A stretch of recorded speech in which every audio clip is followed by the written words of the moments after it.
This is a great honor for every fan of the Dallas Cowboys. I'm honored to be in the NFL.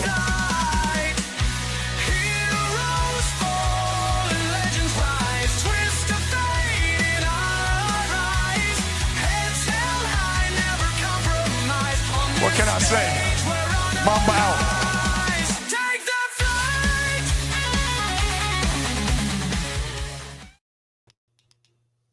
All right, what's up, everybody? Welcome to the afternoon show presented by ESEN. I'm Chris Gonzalez, joined by Tony Gonzalez and Jay McLovin. How's it going, guys? Pretty good. I'm doing good. I just saw this, Chris and Tony, and I don't mean to start the show off on a crazy note, but Aftern00n of the Boston Red Sox reveals suicide attempt amongst mental health struggles. He goes on to say the report goes on to say that during his on-field woes during the 21-22 season, fueled his mental health struggles to the point that he attempted suicide. Durant interviewed for the docuseries The Clubhouse, A Year with the Red Sox, which will premiere Tuesday on Netflix, said not meeting his own expectations as well as disappointing others pushed him to a very dark place, quote unquote. I was already hearing it from the fans, quotations Durant said in an interview in the docuseries. I got to tell you, I just want to say this. If anybody, and I wear my hat every day, the Hope hat with the life preserver for suicide awareness. It's interesting, no matter who you are, I don't care, how rich you are or what career you have or whatever, mental health will follow you no matter where you go. And if anybody ever gets to a point like Mr. Durant did or like I did, reach out. There's a lot of, I forget the suicide awareness number. I think it's 988 if I'm not mistaken, but reach out and talk to somebody because that is always a permanent solution to a temporary problem. And it really is, I think, a very serious thing. I think we've seen a lot of mental health issues throughout sports all over the place. So it is something to take consideration. I don't mean to start off on a somber note, but I just wanted to put that out there. If anybody's thinking of ever getting to that point, please reach out to somebody. We do love and care for you. Well, most definitely, man. It can happen to anybody. Nobody's immune from that. That's for sure. Yeah, Bubba. Lots going on in the world of sports today, fellas. Yes, there is. Let's get into it. NCAA Women's Championship happened over the weekend. Friday, of course, UConn played UCLA and defeated UCLA, and South Carolina defeated Texas. Both them games wasn't much a game. Pretty much South Carolina dominated, and so did UConn. And I thought it was going to be one heck of a finals. I had picked South Carolina to win it all, and it didn't happen that way. They got destroyed, 82-59. Jay, what do you think about that women's Final Four in the championship game? Yeah, we all know that UConn is a really tough team to beat. I mean, this is what I think their 16th national championship they won, 16th or 17th, somewhere in that neighborhood. I mean, this is a team that's built with a long struggle, with a long legacy. So I knew UConn was not going to be no easy opponent for South Carolina. I really was curious on how South Carolina was going to come out in this game because when you watch that Texas game, they didn't. South Carolina got out to a really slow start against Texas. Texas came out hot. I mean, if you look all the way up to about that halftime, maybe about a minute before the half, Texas was looking damn near, tough. Like, they were very, very tough. They were in control of that game. But it seems like about the last minute of the first half, South Carolina started to turn the chapter, and then of course the second half, they just came out guns a-blazing, and too much for Texas to maintain. I think even the Texas head coach said, we kind of ran out of steam. We just couldn't match up with them in the second half. And I was curious to see how they were going to come out against UConn or how they're going to play against UConn, given that first half deal they go. Because I figured if they come out slow like they did against Texas, against UConn, this is going to be a very different game. And it honestly was. I think they had them, 23 point, I think was a margin of victory somewhere in that neighborhood. But I want to say this. That Strong, God, did she put on a performance, man. She gave you 15 rebounds, 10 of 13 from the field, 2 of 3 from the three-point line, 5 assists, and 24 points. That's a hell of a stat line going up a defense that's led by Dawn Staley, man. I mean, that's a hell of a stat line. I'm really curious to see. I don't know if she's coming out in this draft or not, but if she were to come out in the draft, I'd be curious to see where she winds up getting drafted because that was a hell of a performance against a really strong South Carolina team. Chris, what was your thoughts on the on the weekend? Women's championship. The Final Four went about how I expected. The championship game yesterday caught me off guard a little bit. I didn't expect. I thought UConn was capable of beating South Carolina, but I didn't expect them to blow them out the way they did.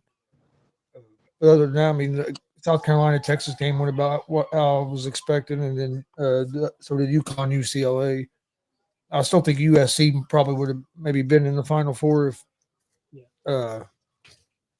Juju don't get hurt. But other than that, I know UConn, man, they got hot in the tournament.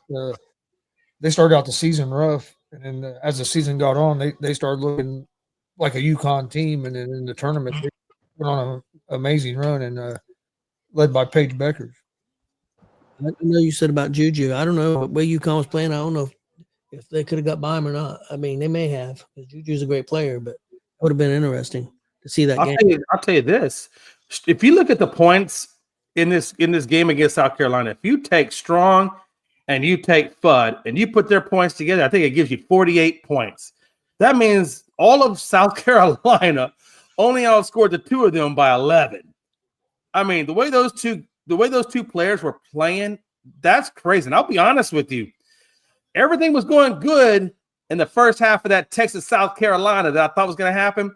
But after that second half of South Carolina against Texas and the rest of the Final Four, with the exception of UConn making it, I had no clue. I mean, I was definitely lost in the damn sauce on that one, man. So, yeah, definitely. I feared UConn was going to be tough, but, man, I didn't know they were going to be that tough, to be honest with you. I don't think any of this sticks. I was actually thinking South Carolina was going to beat UConn. After they beat Texas, the way they beat them in the second half, I thought that, South Carolina had a good shot to take it. But like you said, those UConn came out and they were ready to play. Yep. Frankie, are you there? I think you are. What was your thoughts?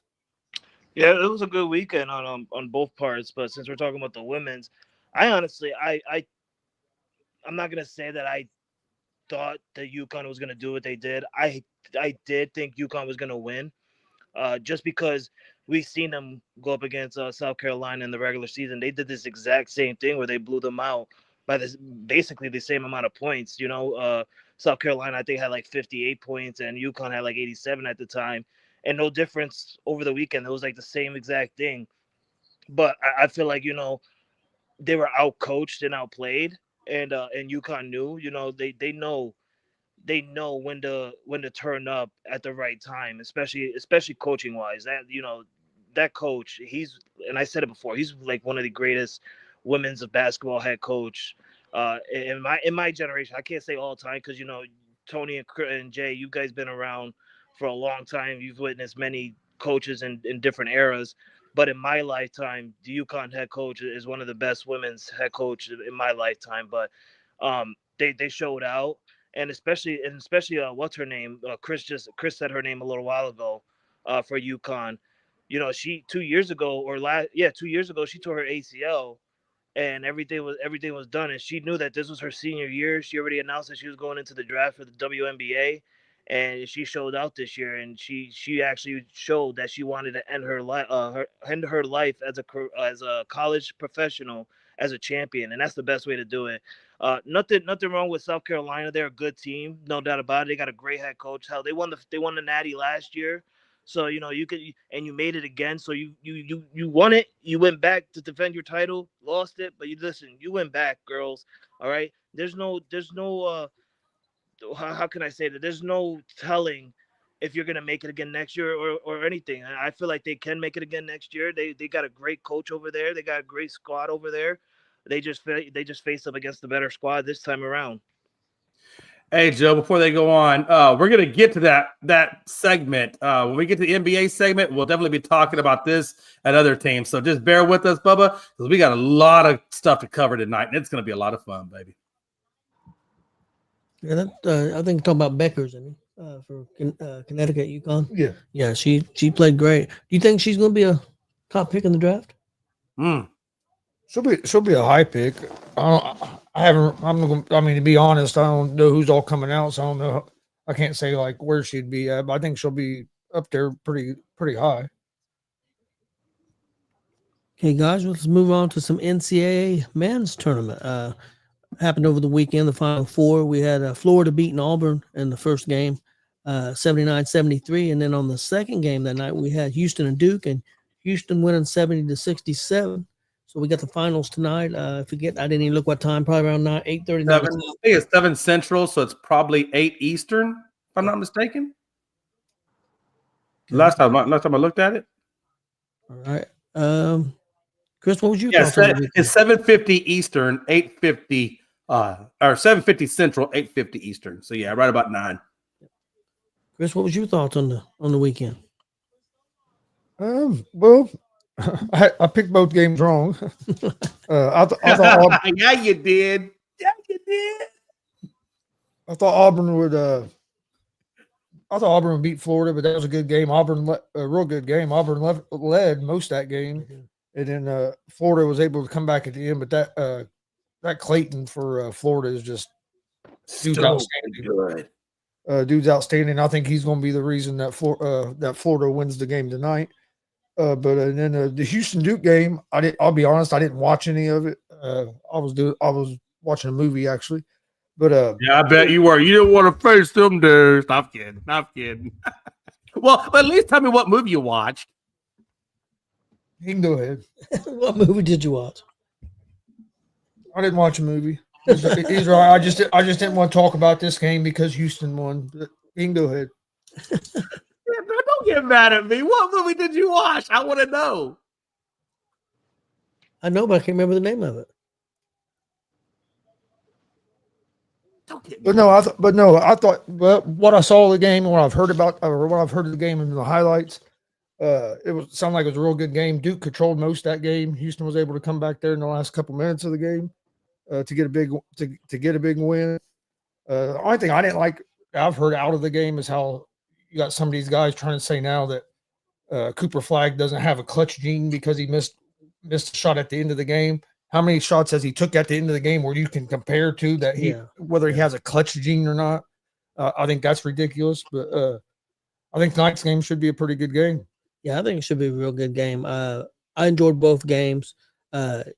Houston was outstanding there at the end. Their defense was really good. The couple of defensive plays there, you got that steal there. I think that was the key. I almost had that one mistake where that Houston player touched the ball when they was out of bounds. That almost cost them, but it didn't. Houston defense was outstanding. Duke had them down 14 points with, I think, maybe 8-9 minutes left in the game. I think after, like, with 8 or 9 minutes in the game, I think all Duke scored was one basket after that. And some of that was attributed to just getting hit, and some was attributed to Houston's really great defense. Great game. I think it's going to be a great game tonight. This is the finals. I picked Florida and Houston. I'm going to stick with the winner I had picked from the get-go. I had Florida, so it should be a great game. Okay, Jay, what do you think? I'll tell you one thing. When this draft comes around, I do think Cooper Flagg goes 1, and I damn sure think Clayton Jr. is going to go 2nd. If Clayton Jr. don't go 2nd, somebody's screwing up over there in the front office. Because this, just like Charles Barkley said, this dude's the real deal. And after what I watched from him, he damn sure is the real deal. That guy went, 11 of 18, 5 of 8 from the arc, 4 rebounds, 2 assists, and 34 points. I mean, that dude literally took over that damn game. And I'm going to tell you right now, though, the play of the game, and I forget which one it was that did it. I want to say it was Martin, I believe, that may have made that. Did you see that one where old boy went up? And he flew in the air, and he hit that. At the last thing, he hit that one-handed slam, and then fell down, and then got back and did like a little tumble, and got back up. Holy crap! Yep. Literally, like, that had me on the edge of my seat. That had been probably, in my opinion, the play of the damn century. I mean, it was just amazing watching him go to the rim the way he. I mean, it was nasty. It was nasty good. Going to the Houston game, which, by the way, the one thing I took away from this Florida team, which I think is really amazing against this Rockets team, is this team has the tenacity to come back. They're grapplers. They'll get down and they will fight and claw their way back. I think we saw that a couple of times before this. This team is battle tested. Duke, I don't think Duke was ever really truly battle tested the way that Florida's been battle tested and Houston has been battle tested. They don't call the Houston Cougars the cardiac kids for no reason. I mean, there's a reason for that because a lot of times they put themselves in bad positions, which if you watch that Duke game, Houston started off 5 of 25 to the point where they were missing simple layups. Cryer was missing open jump shots. I mean, it looked ugly. The Houston Cougars came out. They played extremely sloppy. They were making dumb mistakes, dumb turnovers. It was just ugly. But somehow or another, they kept themselves in it up until the half. And I will tell you this, John Shire, I will tell you this, and Gonzo, you're right. I said a lot of stuff about Cooper Flagg and them talking about, well, he's a bust or he choked. And I got to be honest with you, at first I kind of did think Cooper Flagg, at the free throw line, he was at the free throw line, but in that range from the basket, missed that shot. I felt like, if it doesn't look like a good quality shot, you had Knipple over in the corner. You could easily pass it off to him. We had like 10 seconds. You could have passed it off to him. He had an open three. You probably would have had a much better quality look at the basket. But that's nothing on Cooper Flagg. And I think Shire really took the most heat for that, saying I should have drew up a better play. Because all Cooper Flagg did was go with the play the coach drew up. And so that's not all on Cooper Flagg. But I will say this, the Stars know when the shot's not there or when the shot doesn't look good. And anytime you got J1 Roberts barreling down on you, you had the number 1 D, you probably should have looked to pass to Knupp. But again, no, I don't put it all on Cooper Flagg. I think a lot of that had to do with the way that they drew up the play. But with that being said, I don't care who you are. And my daddy even said, Jay, I turned the show off after about the halftime because I knew that we weren't going to get. And then I'm like, Daddy, you missed it. You missed probably what I would call the best 1 minute and 32 seconds of basketball known to man because they were down 9. And Turgle, man, that dude defense on the inbound pass was just incredible. And they just Houston's defense showed up. They handled business. This is a team that only gave up 58.9 points the whole season. And the fact that Duke scored what they scored, that just shows you how talented that Duke is.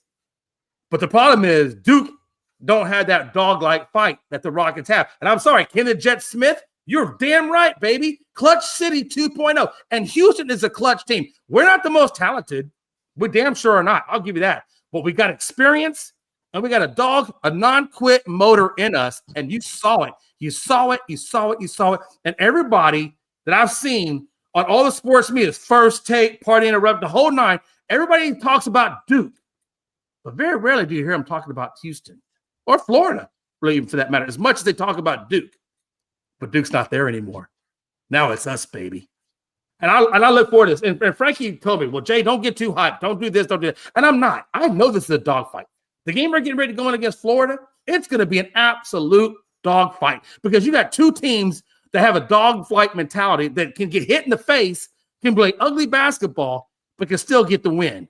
And that's going to be very scary. So, Frankie, to your credit, you are absolutely correct. I don't expect this to be an easy win. I'm not saying I think it's a 50-50 shot, to be honest with you, because you got 2 incredible teams going at it. And what a night. Tonight's going to be the night. If you're not watching basketball tonight, man, you're missing some good stuff. Frankie, what'd you think? Hey, one thing, Frankie, before you go, hey, Jay, you see how you just talked for like 6 minutes and nobody else said a word? That's how. Yeah, I'm an asshole. That's how it should be. Go ahead, Frankie. Yes, sir. Oh God, I love Chris's mean side sometimes when it's not towards me, but when it's towards Jay, it's like a celebration in my house when Chris steps up like that, and I don't have to. But listen, it was a really great weekend on both parts, men's and women's. And I did tell Jay that I congratulated Jay because Houston has not won a natty in college basketball. They haven't. And they actually were for a team that's been in the Final Four and moved on to a championship. They were actually they had the most. I think it was like 6 appearances or something like that in a Final Four for a team that hasn't won a championship. So it's really good for Houston. But as I'm hearing Jay and as I'm seeing Houston play, and this is what I told Jay. I said, listen, I'm happy for you, bro. I'm totally because listen. Jay, on some real, I don't want to curse, but on some real I'm picking Houston to win. I really am because I want you to be happy. I want you to have that moment of your school and your team winning a championship. You missed out on the college football where you guys were that close and you didn't get it. Because remember, I told you at that time I wanted you guys to win it so you could feel it. This time around, you're in it. I want you to feel it. I'm hoping you guys win it. But Florida's a good team, and Florida has proven that, listen, just like you guys, when they're down, they're going to fight to the very end. So I'm expecting a good game tonight. I'm going to be honest with you. I'm not going to watch because 2 more weeks till WrestleMania. I'm more Monday Night Raw. I'm more on the wrestling side right now because we're closer to WrestleMania. But I will keep my eye on the game. I will see what's going on.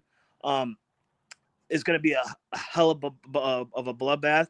But the one thing I do want to say, and I said this to Jay because as soon as that happened, I said, listen, I can't wait for Monday because I'm going to bring this up.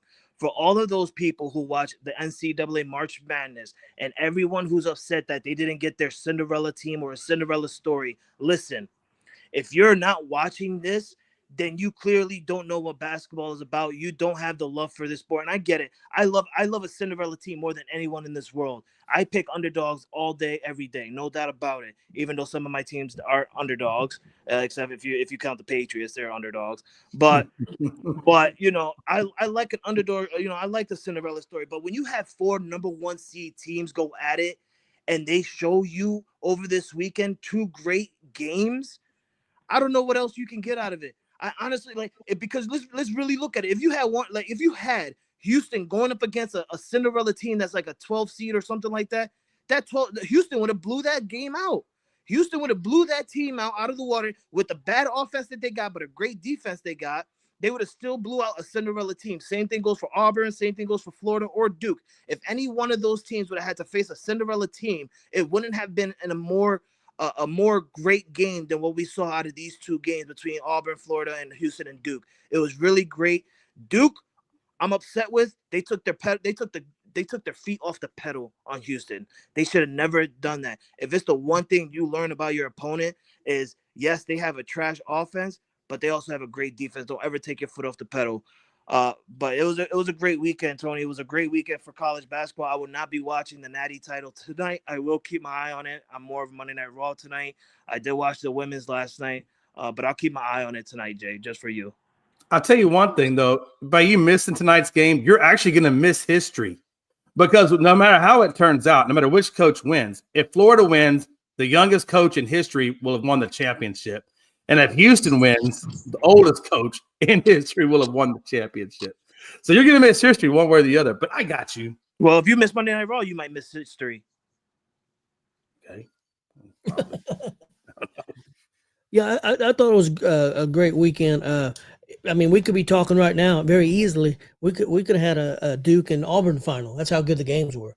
I mean, it very could have easily been that way. So it was a great weekend, great games. I'm looking forward to it tonight. I'll be watching Raw too, but I have my other TV on the basketball game, so I'll be going back and forth. So I want to throw this out there real quick because Jay said something about Cooper Flagg might go to the WNBA. He might be number 1 overall pick.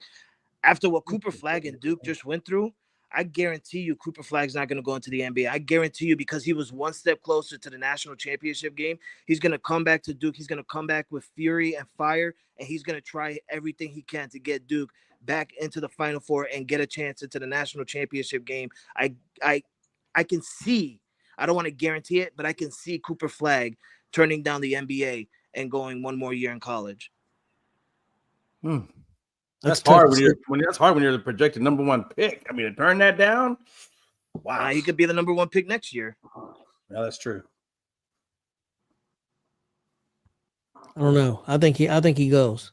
I prefer him to stay personally. Of course, it don't make a difference to me if he goes back and he gets hurt, then he's screwed. But I think it'd be good for him in a way to play another year of college. But what he'll do if he decides to play another year, he'll get that insurance. Where if he does get hurt, he'll still get a pretty good amount of money. Yeah, and plus, I mean, now with NIL, he's gonna get good money anyway. So it's not like he's gonna be missing out. It's a lot different now. So Only good thing about the game starting so late is by the time Raw ends, it'll probably only be about second half of the national championship game. So you probably be able to watch Raw and the end of the national championship. That's game. possible. Yeah, that's true. Because the game don't start till 9. And the game, Raw should end about 10:30. Yeah. So. Heck, might get the last 10, 12 minutes. Hey Joe, I'm a big wrestling fan, more than college sports, honestly. So I'll watch Raw over anything college wise. And also, it's 2 weeks till WrestleMania. That's the biggest pay per view in WWE history. So I mean, if you're gonna miss Monday Night Raw 2 weeks before WrestleMania, I don't know what to tell you. Especially if you're a big wrestling fan. That's like me telling Tony and Chris, like, you guys better watch the NCAA championship game more than Raw. They know what's coming. In their head, they know what's coming. And in the final 2 weeks of WrestleMania, anything can happen. Anything can happen. Yep. I agree. Well, I'm a wrestling fan over everything. It could be football, anything. I watch. Chris can vouch for me. I'll watch Raw. I watch wrestling over that. I'll keep track of the sports, and I'm a big sports fan too. So, but yeah, I'm a huge wrestling fan. I have been for a very long time. Plus, the Reds don't start till like 10 o'clock tonight as well. Yeah, the Reds play at 10. Oh, you guys got a West Coast game? Yeah, we got the one the bet. Well, we're back at the Giants. Might be the best team in baseball right now, as far as record goes. Giants. I just want to say one thing to all the listeners out there. Could you please put in the comments if you want to see Jay come up to Indiana for WCWO and come out in the middle of the ring and challenge Gonzo? Because that'd be two disabled people going at it. I think it'd be a great fight. I think I can take Gonzo.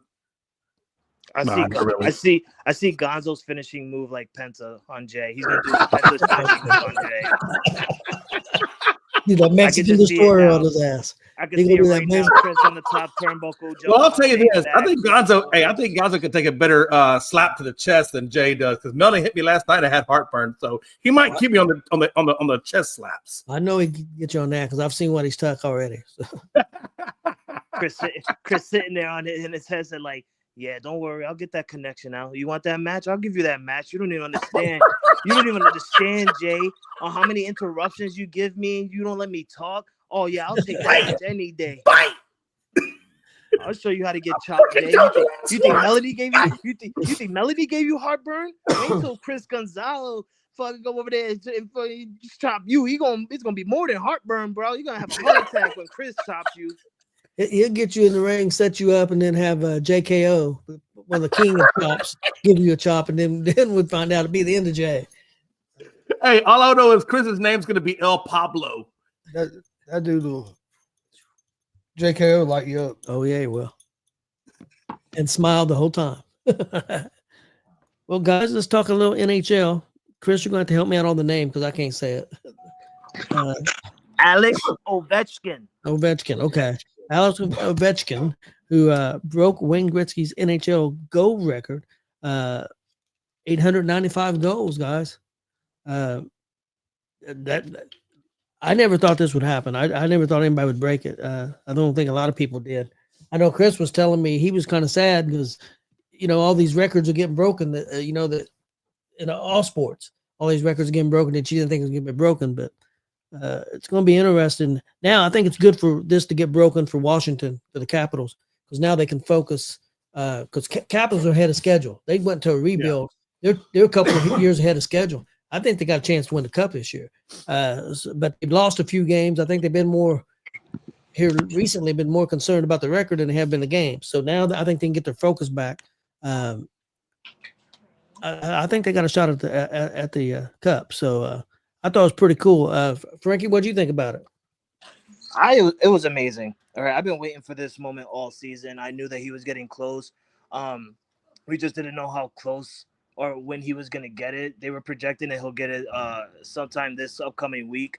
I think it was against the Blue Jackets that they were thinking he was going to get it off of. But instead, it was an amazing moment because he broke Wayne Gretzky's record at the same place where Wayne Gretzky got his record against the Islanders in New York.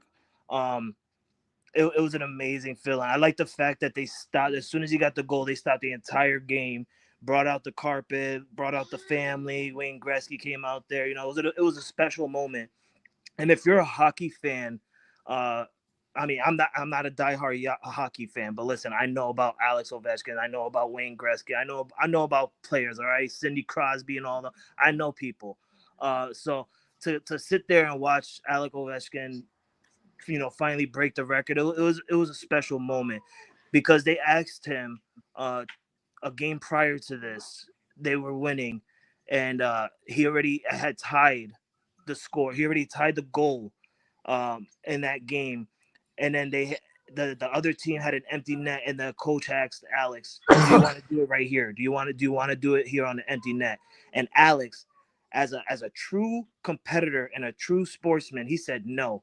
He wants to break the record against a goalie in the goaltend. He wants to do it as like Wayne Gretzky did it. He didn't want to do it as an easy open net thing. So for him to go out there, do it in the same spot Wayne Gretzky did it, I congratulate you. I've watched Alex Ovechkin for a long time. I'm not going to say since the beginning because he got drafted a long time ago, but I've watched Alex Ovechkin for a long time. And when I heard that man's speech yesterday, it was amazing. It hit me in my heart.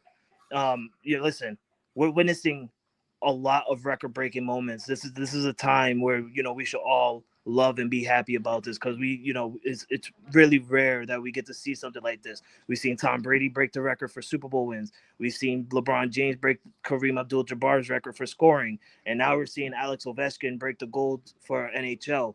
What's going to be next? We don't know, but this is a great time to live in sports and watch history be broken, because we don't know when's the next time we're going to see something like this. And the man ain't done, y'all. He ain't done. He broke his record, and he still got a lot of years left on that contract. And this man already scored over 40 goals this year.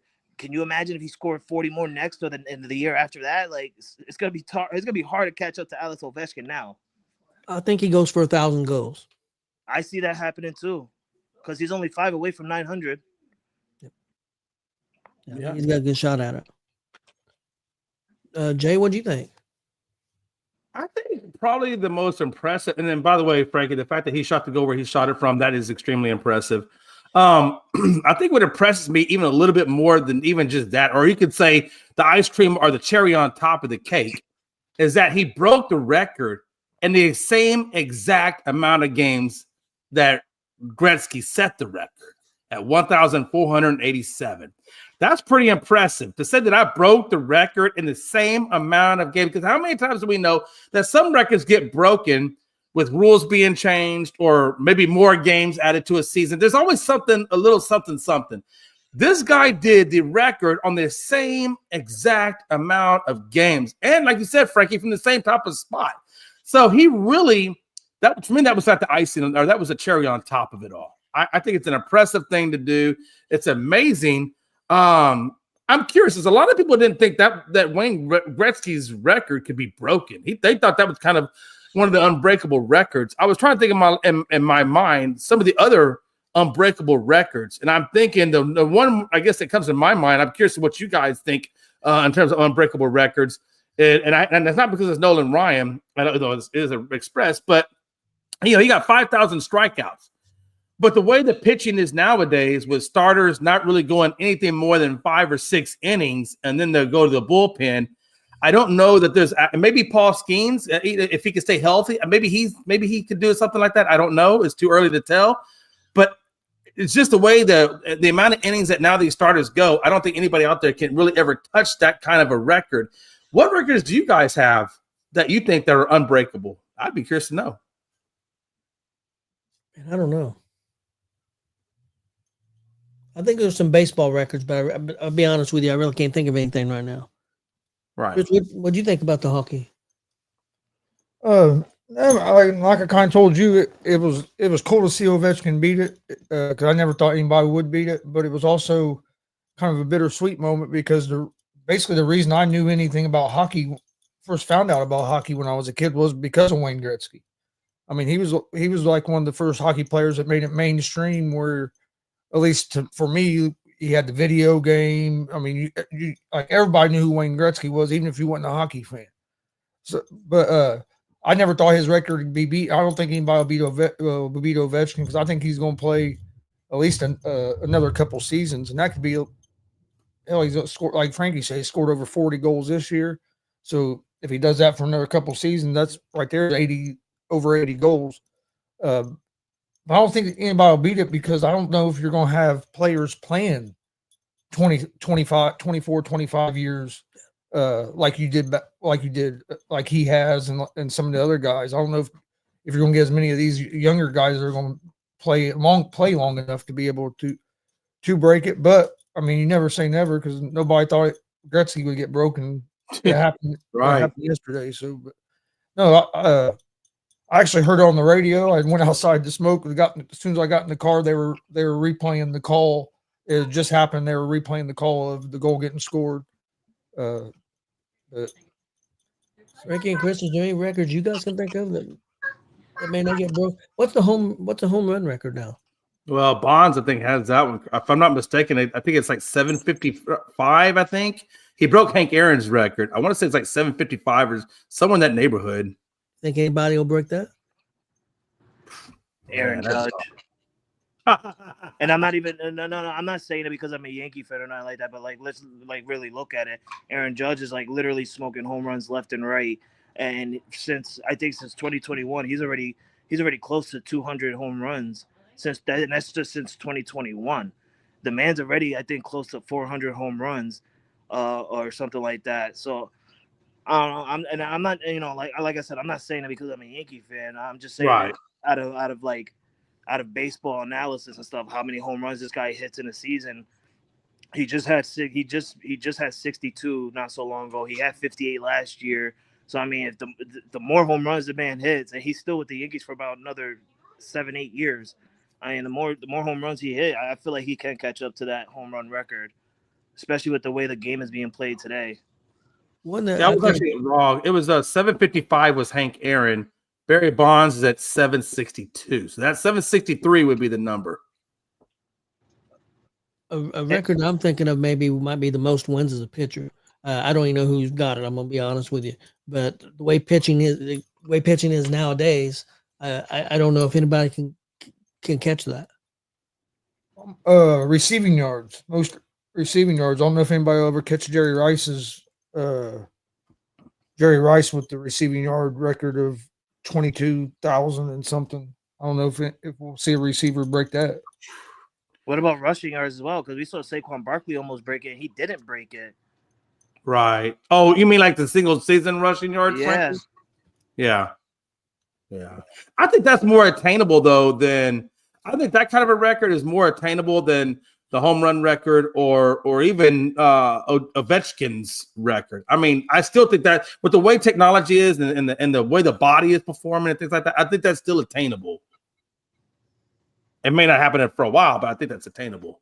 Yeah, because like with the receiving career yards, Jerry Rice has 22,000 something. The next closest was Larry Fitzgerald with 17,000. Yeah, man. I don't know. So and then after that's Terrell Owens and then Randy Moss. So I don't know if anybody will ever get to that. That's in a season, Chris. 22,000. No, that's career.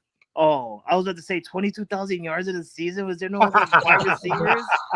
Oh my god. How many? If you don't mind me asking, I know there was 22,000. How many years was that on?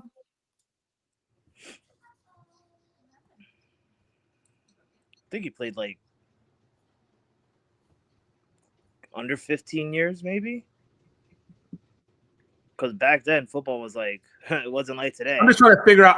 If I can figure out how many years, I can figure out what the average he would have that a person would have to average to get that. Stop it, Jay. That's too much math for you in your head. No, it's not. It's basic math. He played 20 seasons. 20? Okay. Seasons. That's about like what, fourth? So it's 1,100 yards. So if you average 1,100 yards over 20 years, then yeah, that's what it was. Or God, because I don't know if the human body can get more than 1,100. I mean, you got to think about it. That's age in there too, right? I mean, that's a lot. Era. And that's a different era he did it in. He basically had 24,000 because he was just short of 24,000. It was 23,000 like 900. Right.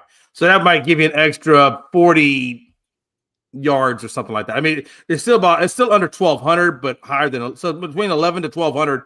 That's what you would have to average over a 20-year span. That's a lot, Frankie. I mean, to be the guy for that long, like Rice was, I gotta admit, Chris, I think you picked a good one because that's damn hard.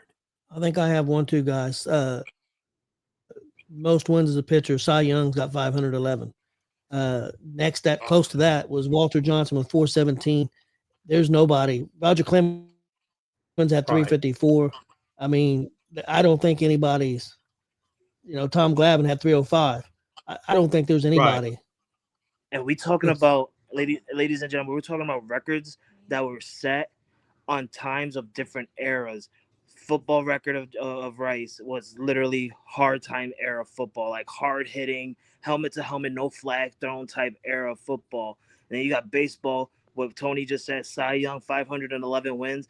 That's insane. That's talking. That is insane. That's Tony, Chris. That's 9 straight innings of playing baseball, not doing relieving, not putting in closures, because back in that time, they were just having their starters play a full game. Yeah. Yeah, that's stupid crazy. I also think another record would be hard to do. And I think it's just because of the amount of innings, like I said, that pitcher's pitch would be the shutout record. As 7, I think Nolan Ryan has 7 no-hitters. I don't know if anybody's ever going to get 7 no-hitters. I just think it's too hard. I'm not saying, like Tony or like Gonzo said, never say never, but God, that would be hard. That would be so hard. Yeah, I agree. And that hockey record, if he stays around and gets to 1,000 goals, I don't think anybody. Can you imagine that? Trying to beat 1,000 goals? That's insane. One thing that makes, to me, Ovechkin's record even more impressive, we talked about a little bit yesterday, is that in a lot of these other sports, a lot of the rules have changed. Like even in football, it's a little easier on receivers nowadays than what it used to be. That you can't touch them as much. Well, in hockey, the rules of the game really hasn't changed much for years. So I think that makes it even more impressive, because you can't say, oh, it's not as physical or it's this or that, where the hockey game has stayed pretty close, the same all the way through. So I think that makes it beating that record a little more impressive. Yeah, I agree. And the fighting he deals with, the teeth that he loses from getting hit in the face with the puck. Like, hockey is just like in a different level, man. Hockey's a fast-paced, good sport, and I'm not, it sucks for me, because like I want to get into hockey. I want to be one of those people that I feel like I can get into hockey. No, your buoyancy will kill you. But it's just not my style of sport. Like I can't just sit here and just watch a hockey game. I go live, like I will go live and sit there and watch it. But sitting here and watching it on TV, it's like I can't. Yeah. I mean, I got to tell you, hockey that's an incredibly, I don't know how they do what they do, because, I mean, you got to master skating amongst everything else. And man, it's so hard. I can't even imagine. Jay just thinks it's hard because he can't skate. No, you're right. I tried one time. I busted my ass so many times. It was ridiculous. I never, hey, listen, I was old and I looked like somebody just abused the hell out of me. You give me some ice skates. You put me on the ice. I'm gonna be like a Olympic person. I'm gonna be doing. I've seen the way you're built. I'm gonna be doing some that would not happen. Things you don't even understand. I'm like an angel on the ice. I fly, baby. I fly. Okay, guys, let's move on to some NBA. What are you guys thinking after this weekend? And about 4 or 5. I think about everybody's got about 4 games left, or maybe a team or two with 5. We're switching to basketball. Oh, okay. Gonna be interesting. We got the Lakers right now in 3rd position with a 1.5 game lead over the Nuggets. Yeah. Say it with your heart out, Tony. Say it again with your heart out. Who beat OKC? The Rockets and the Lakers back to back. Let's go. I'll tell you, I learned a lot more about my Rockets than what I realized. I mean, I like the way the Rockets are heating up going into the playoffs. I mean, we just took out Golden State in a pretty decisive way. We just took out OKC in a very decisive way. And they had full squads. Not like we're playing the B squad. We're playing the A squad. And the only thing that's going to make me feel good, really feel good going into this playoffs, is if we can handle beating LA in LA. Because I don't know if we're going to match up against LA, and I don't think we will. But at some point, we could see them at some point. So I want to see how we play LA in LA. And if we can handle them, then I'm going to feel really good going into the playoffs. I got to tell you, I think OKC has been exposed a little bit on the offensive side. If SGA, or if the second guy behind SGA, the number 2 guy, doesn't pull his weight, I think we've seen weaknesses in OKC, which is weird. I didn't think they had that. But I think LA exposed it a little bit, and I think Houston exposed it a little bit. I'm not gonna I'm not gonna sit here and say that OKC is getting exposed. I feel like it's more of a they don't need to play hard right now because they already locked in the number 1 seed. They already locked in the playoff stuff. I feel like they're not playing as hard, which is okay because we know what they're gonna bring when they are playing hard. Right. But and then with the Lakers and the Rockets, we have to play hard, Jay, because we're we're kind of close to each other, and then there's people under us that can catch up with these last 4 games and change the whole seeding of the West. So I'm not gonna sit here and say we're exposing them, but we did do what we had to get done, right? On another point with the Rockets and Golden State was playing hard. The fact that the Rockets had held Steph Curry to 3 points total, it's impressive. That's impressive. I give you that. And then they had, and like you said, they had a full squad, so they had to play hard because they're in the same boat as we are. So that can't go out unimagined. But with OKC, I'm gonna let them slide a bit. For me, I don't care because I need the wins. So go ahead and not play hard. Help us out. I don't give a damn. We'll see you when we play hard in the playoffs. But what I do want to say is to Chris.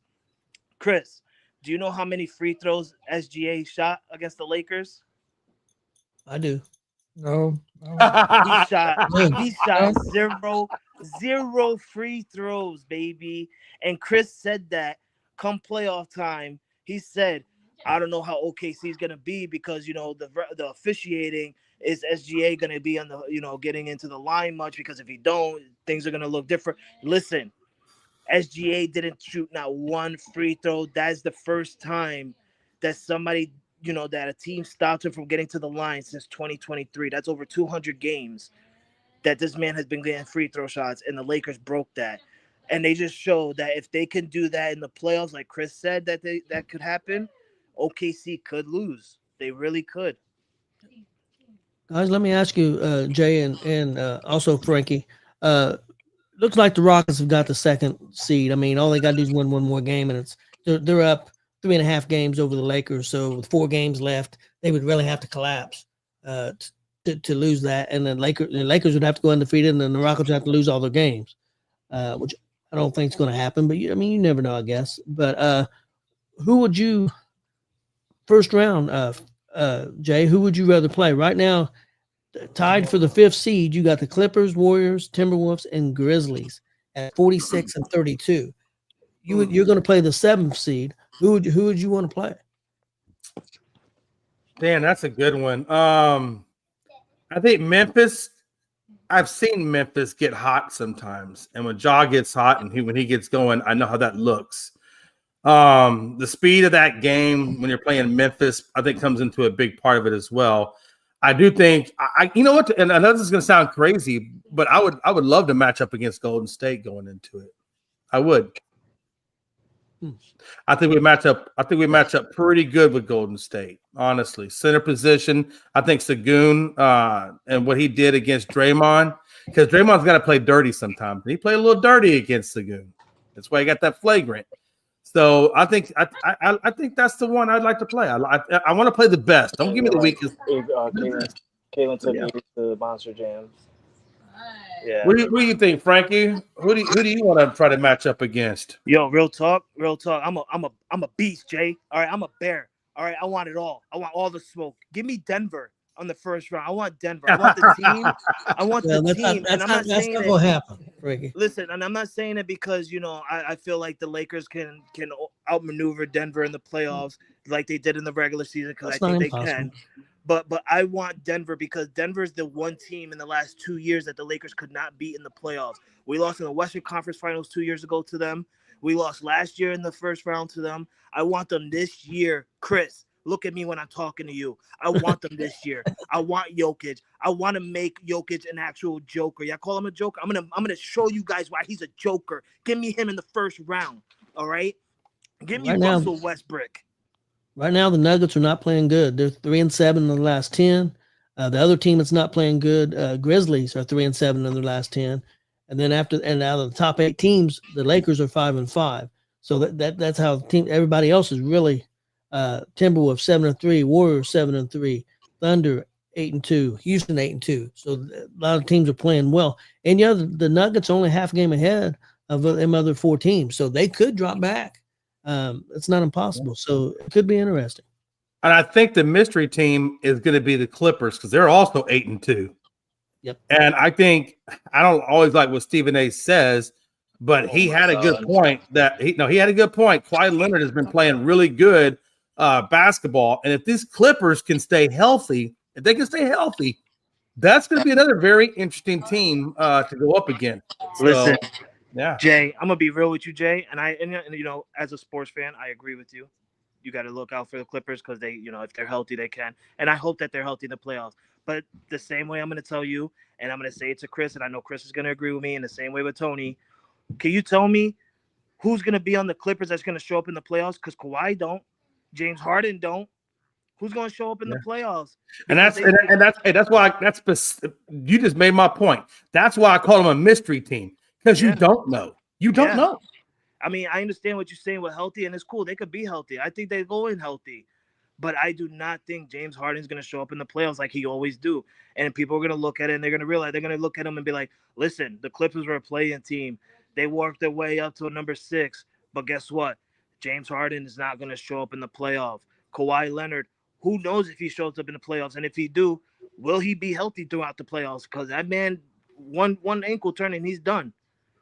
So, I mean, it's cool that the Clippers are in here, but they're not going to have a player to show up for them in the playoffs like they always do, which is why they're always the second-rated, second city son, stepson, redheaded stepchild to the Lakers that we don't care about. We just put them over our knees, and we just give them the spanking that they Hold on a minute. Now, Tony made a good point earlier, and I really think, and Tony, I don't know if you agree with this, but I really believe LA and OKC could be matching up first round.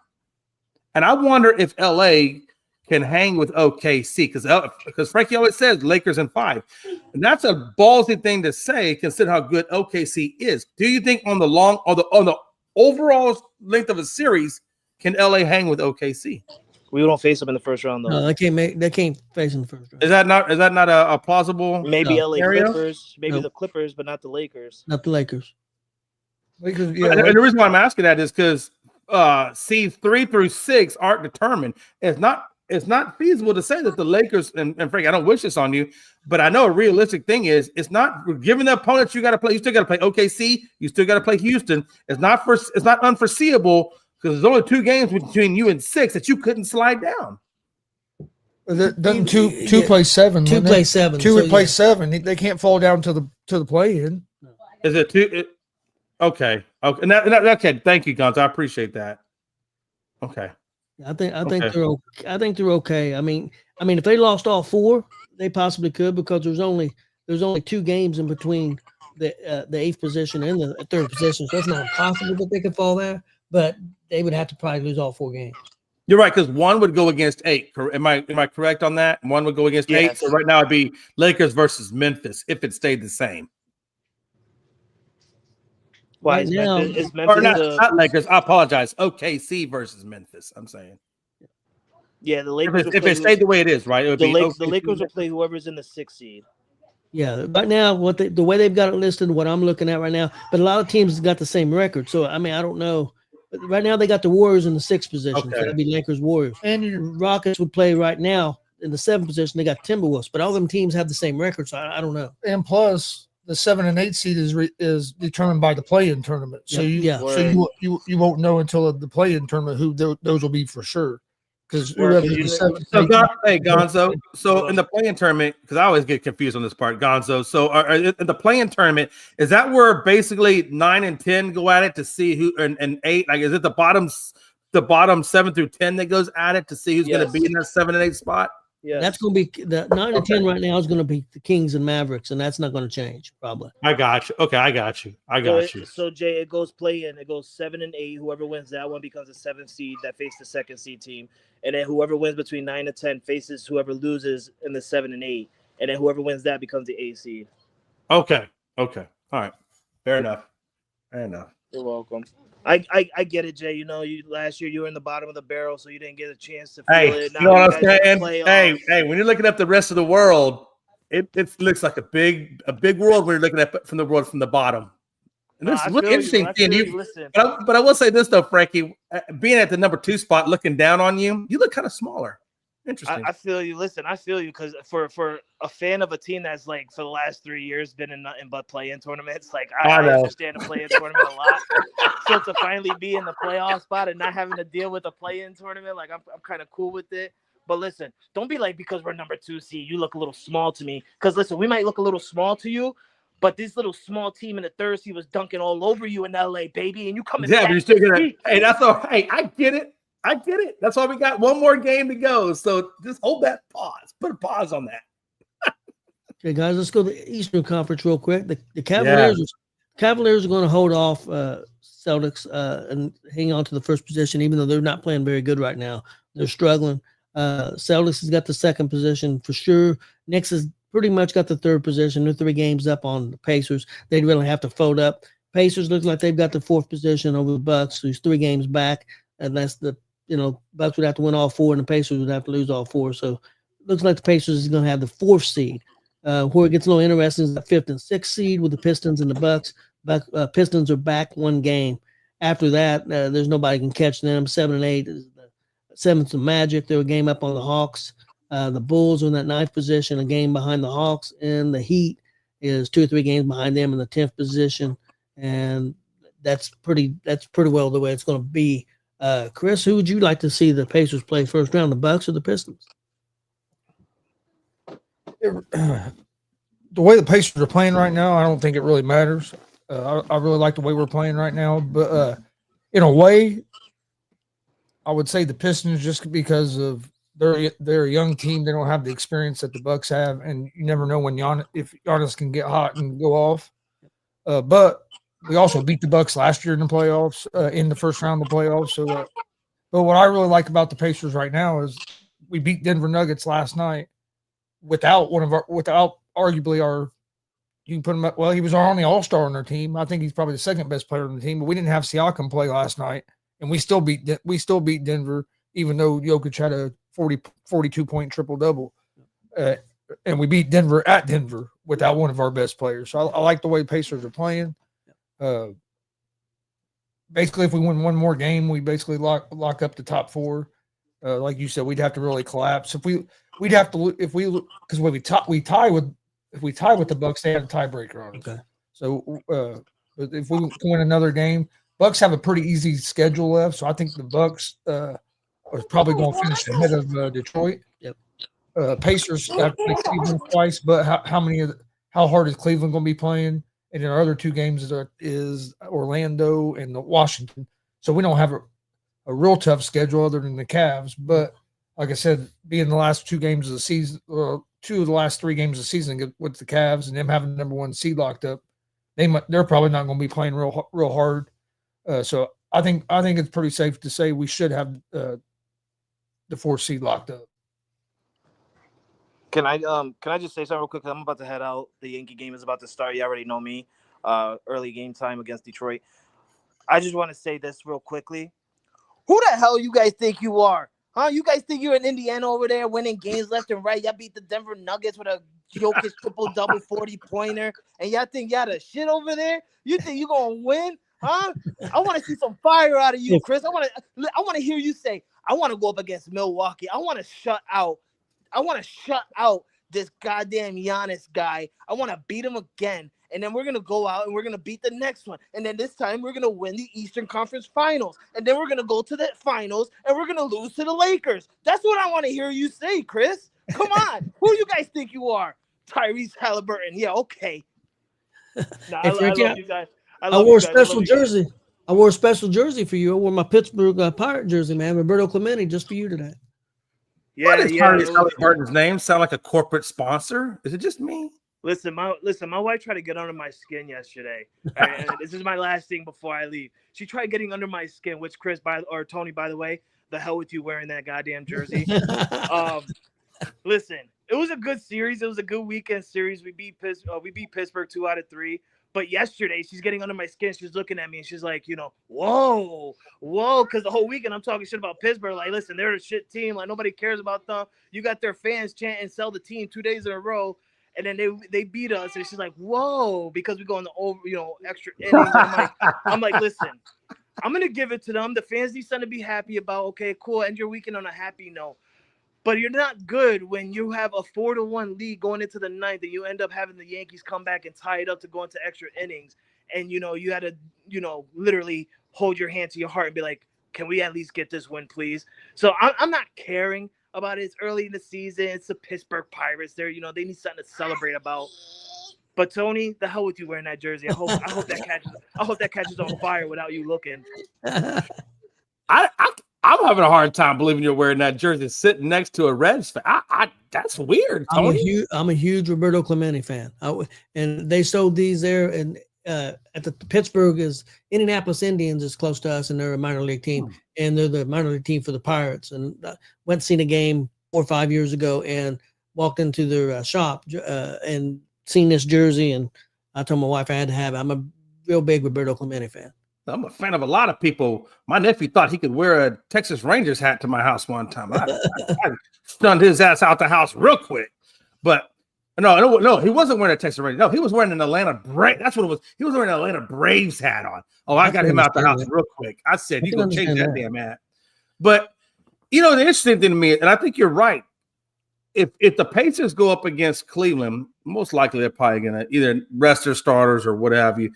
I think you guys, easy going. But I really hope they don't. I hope that they actually play their starters, because I like to see how you guys match up against Cleveland 2 times before you get into the playoffs, because I think it's going to really give you that elevation of confidence. If you're able to hold them down and beat them, that's going to give your team so much more confidence actually go. Not that you don't, but it's going to, you know what I'm saying? Like when you're going up against the number 1 team in your conference, and they're giving you the best that they have, and you beat them, even if you split it, go 1-for-1. That's a hell of a good confidence booster or a momentum booster going into the playoffs. Yep.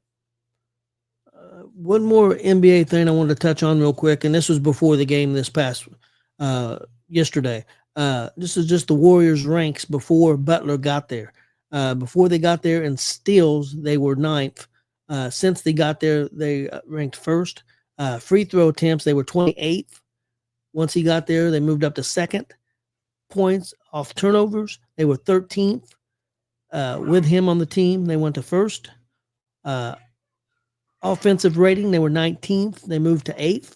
And defensive rating, they were 10th, and they moved to 1st. That's how big of a difference the Butler has made on that team. Yeah. That's huge. And one other thing I want to talk about, it's a little bit of MLB. Jay, what did your take on Vladimir Guerrero Jr. getting that huge contract with the Toronto Blue Jays, agreed to a 14-year extension, $500 million. Oh, I definitely think he's worth it. I think he's worth that contract at 14 at $500 million. When you look at like a Juan Soto type, he got the 750 at 15. If Vladimir Guerrero didn't sign with Toronto, I was hoping maybe we could go make a play for him. 14 years, $500 million. I mean, is he worth it? Yeah, he's absolutely worth it. And that was a good play on Toronto to secure their big guy, because I would hate to have seen him leave Toronto, because he's been with Toronto since day one. So it'd be a shame to see him leave the team that drafted him. Yeah, I thought it was pretty interesting. I believe, if I'm correct, I think I've seen where he's the highest paid first baseman ever, I believe. Yeah. I think it's smart to lock him up. The only thing I don't like is I think 14 years of signing anybody to a 14-year deal is kind of crazy, especially a guy he's 20, he's 26, which by no means is old, but 14 years, he'd be 40 years old. Yeah. So what's in baseball, what's the odds of him actually playing for 14 more seasons? I understand why they signed them, because you want to keep a player like that. But I don't have a problem with the amount of money. I just think I would have tried to get maybe shorter years, because the odds of him living out that whole 14-year contract is probably slim, just because you see injuries and other things happen. And we don't see a lot of guys playing at that high of a level as he's playing at now, all the way up to 40. Yeah. The only thing that may help is he could, I guess, be a designated hitter, in the later career. But yeah, it's hard. I mean, the chances of him making 14 more years, I would think, would be. Well, how old is Big Poppy? How old was Big Poppy when he retired? Wasn't he kind of getting up there in age, close to that age range? I would say probably. I mean, I can see him doing DH, not necessarily outfield or anything, but I can see him being a DH and extending his career. Gonzo, let me ask you this, because I don't know a lot about Major League Baseball contracts in terms of how they work. If you get 14 years and let's say you retire in 7 or 8, is this team still on the hook for the rest of those years, or are they done if you retire before that 14-year mark hits? I'm not 100% sure. It's probably just depends on how the contract probably differs between contracts, how much of it's guaranteed.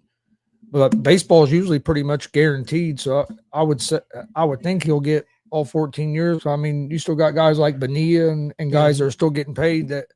Right. But I'd have to look up the contract to really know for sure. I was just curious because I was thinking in my head, well, maybe they gave him a 14-year knowing that he may not go to 40, like Gonzo, like I was talking about. And then maybe they said, well, we're just going to do this contract so that way he's locked up regardless. And maybe he'll retire early and we wouldn't be on the hook for the remaining years. But I can see what Gonzo's talking about with the Bonilla contract and other things where they still may be on that hook. Yeah, could be. Real quick before we get out of here, Jay, how are you feeling about your Astros right now? What's the problem with the Astros right now? I think this is typical Astros right now, in all honesty. It's not typical because they've got 2 or 3 different people in that lineup now, and obviously Altuve's inside.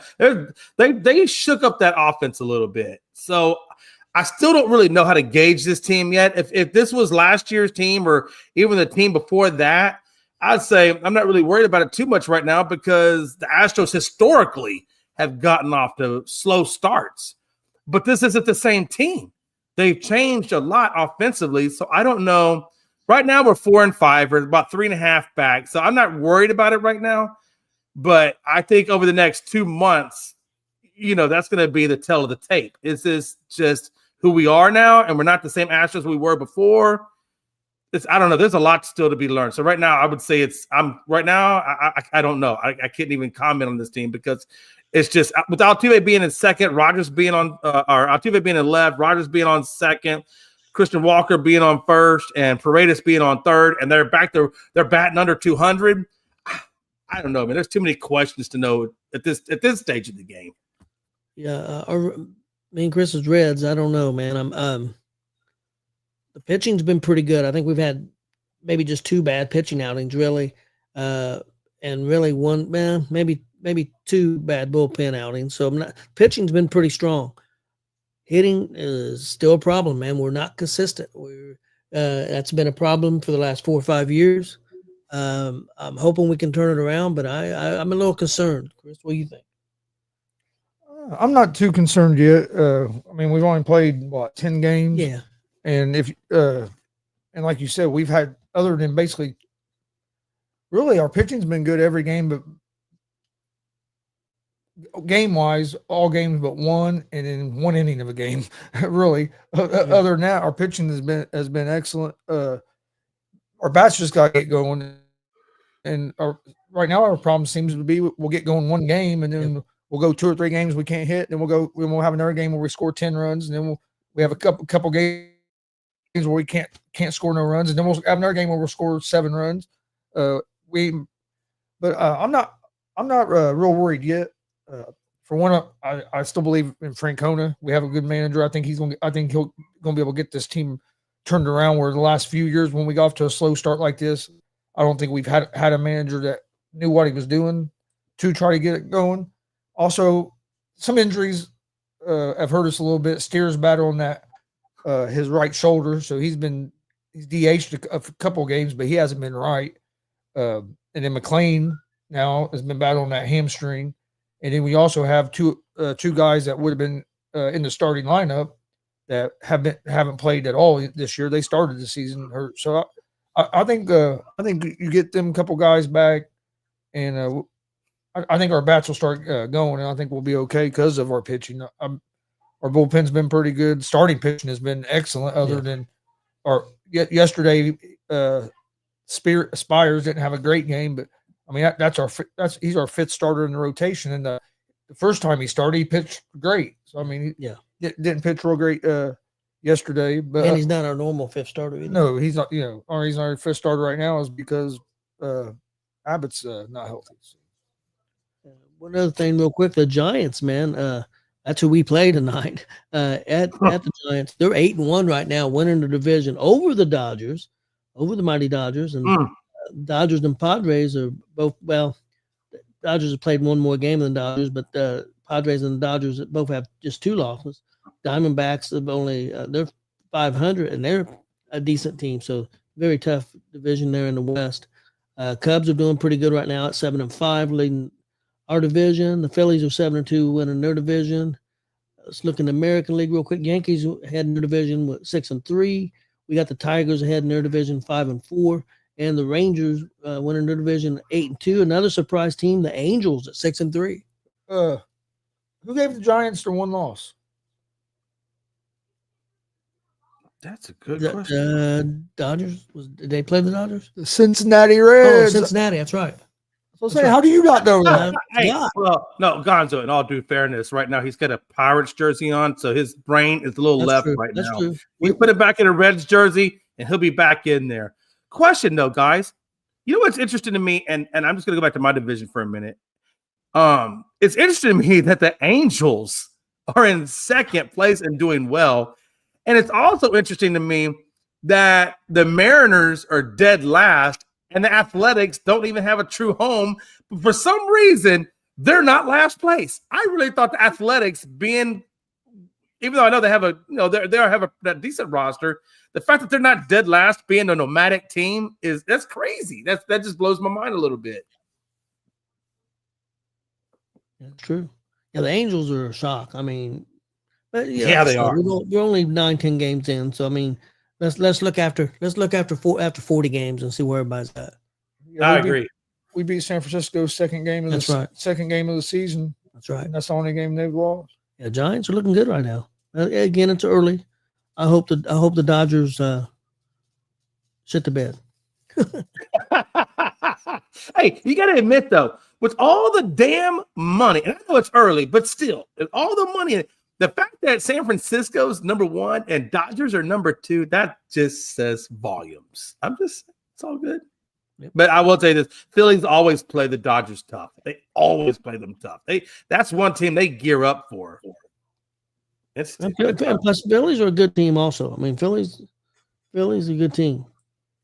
If Bone would ever get his butt into gear and start playing consistently, maybe my fantasy league would do better. Bone. Damn. Well, you guys ready to get out of here? Wait. If you think for 1 minute, any listener out there, if you think that Jay McLovin has learned his lesson and can actually be quiet when Gonzo speaks, please put it in the comments. 1 to 10. 10 that Jason absolutely learned his lesson, and 1 that Jason's just a pure idiot. He will never learn. I'll put you said 1 to 10 rating. Mine's 1. 1 to 10. 1 being I'm an idiot, and 10 that Mine's 1. No, I got that help out my old buddy. I'll give you a 3. Hey. Frankie said 1. Frankie, You're not an idiot, so I'll give you a 3. What's after idiot? I think it's just variations of idiot until you get it to about 5. Which is worse, idiot or moron? I think moron. It's worse. Okay, so I feel like an idiot is just somebody who hasn't been taught right and can still learn. Okay, and then you're an idiot. You're not a moron. Thank you. I appreciate that. See, that makes me feel good. That warms my heart right here. And one other thing, real quick, has anybody seen Logan? Where's Logan? I think Logan was at a gay bar last night, but I can't prove that. That sounds about right. I'm just saying. Yeah. All right. Well, we appreciate everybody watching. I didn't know we was going that direction. But okay. We'll be back tomorrow right around 2:00. Please hit that follow, subscribe, like button on social media for ESEN and Gonzo Sports Room. I'll have to change the milk carton to almond milk. We'll see you guys tomorrow.